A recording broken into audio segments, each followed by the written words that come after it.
Telangana high drama ముఖ్యమంత్రి Revanth Reddy drama మరొకసారి బయటకు వచ్చింది.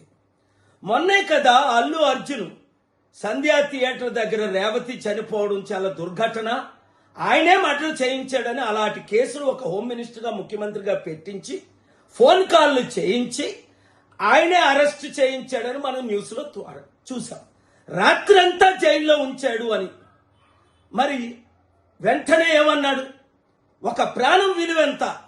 అబ్బా తమ్ముడు, మరి నువ్వే కదా అన్నావు మేము బెనిఫిట్ షోలకు పర్మిషన్ ఇవ్వం, టికెట్ల రేట్లు పెంచమన్నావు.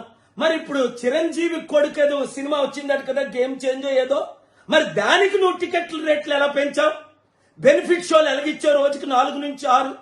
నీకు తెలంగాణ ప్రజల వైపు చిత్తశుద్ధి ఉంటే రాత్రి 3-4 గంటలకి షోలు పెట్టుకోమని పర్మిషన్లు ఇచ్చేవే, దమ్ముంటే క్యాన్సిల్ చేయి. ఏ నీకు 100 కోట్లు 1000 కోట్లు డీల్ ఇచ్చారా? ఇప్పుడు ప్రజలు, తెలంగాణ ప్రజలు నీకు కనిపించట్లేదా? దిల్ రాజు అనే పేరు ఆయన నాకు తెలీదు, ఆయన మీ బంధువు అట, మిత్రువు అట, వెంకట రమణారెడ్డి అట.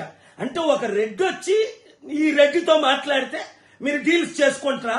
తెలంగాణ ప్రజలారా, తెలుగు ప్రజలారా, చిత్తశుద్ధి ఉన్నవారంతా రేవంత్ రెడ్డి ముఖ్యమంత్రిగా ఉంటుండగానే తెలంగాణ సర్పంచులను చిత్తుగా కాంగ్రెస్ తరఫున పోటీ చేసిన వాళ్ళు ఓడిద్దాం. మన బీసీ, ఎస్సీ, ఎస్టీ, క్రిస్టియన్, ముస్లిం సత్తా ఈ రెడ్లకి చూపిద్దాం. మన రాష్ట్రాలను మనం కాపాడుకుందాం.